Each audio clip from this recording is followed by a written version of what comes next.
Exercise 1.1 question number 5 list all the elements of the following sets.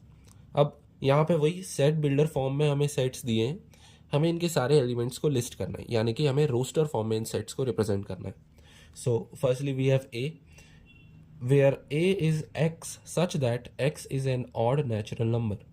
तो पहले तो odd number है, यानी कि 1 3 5 7 -1 -3 -5 like this, but it is a natural number, so it should start with 1.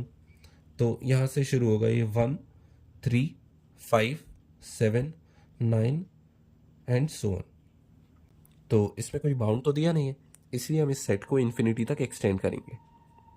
Now second we have B where b is x such that x is an integer and x is greater than -1/2 and less than 9/2. तो -1/2 क्या होता है? -1/2 which is minus of 1/2 0.5, यानी number line पर -0.5 से बड़ा होना चाहिए x और 9/2 इज 4.5, 4.5 से छोटा होना चाहिए, यानी इस रेंज में आना चाहिए और वो एक इंटीजर होना चाहिए। तो -0.5 से बड़ा सबसे पहले 0 होगा, देन 1 2 3 एंड 4, यहाँ पर 5 और यहाँ पर -1। इसे हम नहीं लेंगे क्योंकि हमें इन बिटवीन नंबर चाहिए, between -0.5 and 4.5। So our set would be 0 1 2 3 4 and 5। Third we have c is equals to x such that x is an integer and x squared is less than equals to 4.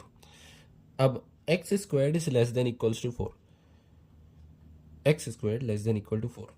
यहाँ पर अगर मैं 4 को left hand side लेकर आऊँ इस inequality के, तो x squared -4 would be less than equals to 0, क्योंकि मैं लेफ्ट साइड ले आया इसे। अब अगर मैं यहाँ पर a स्क्वायर -b स्क्वायर की प्रॉपर्टी लगाऊं, क्योंकि ये मुझे 2 का स्क्वायर दिख रहा है, तो इसे मैं लिख सकता हूँ a plus B which is x plus 2 and a minus B x minus 2 less than equals to 0। इस तरह की इनइक्वालिटीज को सॉल्व करने का मतलब है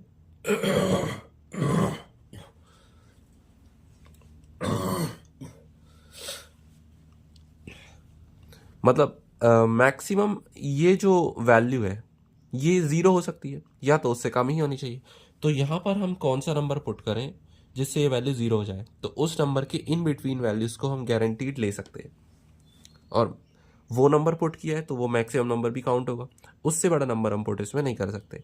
फॉर एग्जांपल अगर मैं इसमें x is equals to 3 put करूँ, so 3 + 2 is 5 and 3 - 2 is 1, so 5 × 1 is not less than equals to 0, this is not true. But if I take x is equals to 2, then we have x + 2 multiply by x - 2 less than equal to 0, और अगर 2 लिया तो 4 × 0 less than equal to 0 which is 0 less than equals to 0। ये correct है। इसका मतलब x is equal to 2 एक value है जो इस इक्वेशन को सेटिस्फाई कर रही है। लेकिन क्या एक और वैल्यू हो सकती है? बिल्कुल, क्योंकि x इज इक्वल टू 2 मैंने यहाँ से देखा कि अगर मैं 2 रखता तो ये पूरा टर्म 0 हो जाता और ये इसे सेटिस्फाई करता। तो यहाँ पर भी मैं देख सकता हूँ कि अगर मैं x की जगह -2 रखूँ तो ये वाला पूरा टर्म 0 हो जाएगा। Hence x is equals to -2 + 2 into -2 less than equals to 0. This whole term is 0. This means this whole term is 0. 0 less than equal to 0. True. इसका मतलब x हमारा 2 और -2 के बीच में हो सकता है और ये दोनों वैल्यूज भी उसमें इंक्लूडेड हो सकती है, यानी कि -2 से 2 तक कोई सी भी वैल्यू को हम x में ले सकते हैं, ना उससे ज़्यादा इधर ले सकते हैं ना ज़्यादा इधर, क्योंकि अगर मैं -3 भी लेता तो यहाँ पर -3 + 2 into -3 - 2, -3 + 2 is -1 and -3 - 2 is -5। Again ये आंसर 5 आ जाता which is not less than equals to 0। Therefore हमारे x की वैल्यू -2 और 2 दोनों के बीच में ही होगी। तो इन दोनों के बीच में क्या हो सकती है, क्योंकि x एक इंटीजर है तो -2 के बाद -1 आता है, then 0 then 1। Therefore these 5 are the answer. तो हमारे सेट में आ जाएंगे elements -2 -1 0 1 and 2। Now we have D is equals to X such that X is a letter of the word loyal. तो हम इसे डायरेक्टली लिख देंगे. Firstly we have L, then O, then Y, then A.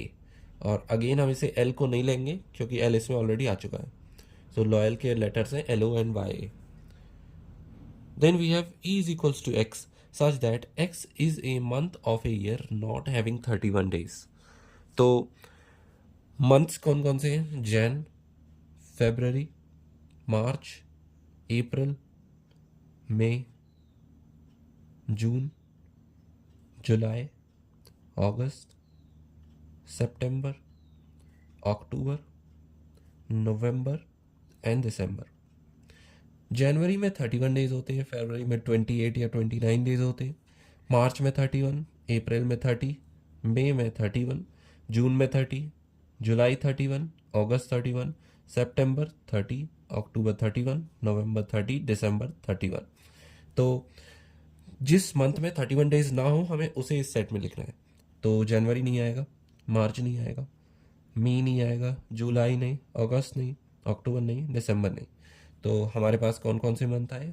February, April, we have Feb, April, then June, then September and November. September and November. These 5 months do not have 31 days. Now F is equals to X such that X is a consonant in the English alphabet which precedes K. अब consonant तो वो होते हैं जो vowels ना हो. vowels होते हैं हमारे A, E, I, O and U. इन्हें छोड़कर बाकी सारे अल्फ़ाबेट्स कॉन्सोनेंट होते हैं. तो शुरू कहाँ से होता है ये? A, B, C, D, E, F, G, H, I, J, K, L, M. अब यहाँ पे एक और कंडीशन है कि अल्फ़ाबेट विच प्रीसीड्स के. प्रीसीड्स के का मतलब है के से पहले आने वाले अल्फ़ाबेट. अगर के आगे आते वो तो ये लिखता सक्सीड्स के. अगर के पहले आ रहे हैं वो अल्फ़ाबेट तो वो होंगे प्रीसीड्स के. तो इसमें के इंक्लूडेड नहीं होगा. इंक्लूडिंग के अगर लिखा होता तो हम के को भी इंक्लूड करते. तो के पहले जितने भी हैं कॉन्सोनेंट्स उन्हें हमें सेट में अकाउंट करना है. तो ए तो कॉन्सोनेंट नहीं है, बी है, सी है, डी है, ई नहीं है, एफ है, जी है, एच है, आई नहीं है और जे है. तो we will write B, C, D, F, G, H and J. These are the consonants in English alphabet which precedes K. So these are the roster forms, or we can say the following elements of the sets which are provided in set builder form. So this is the answer.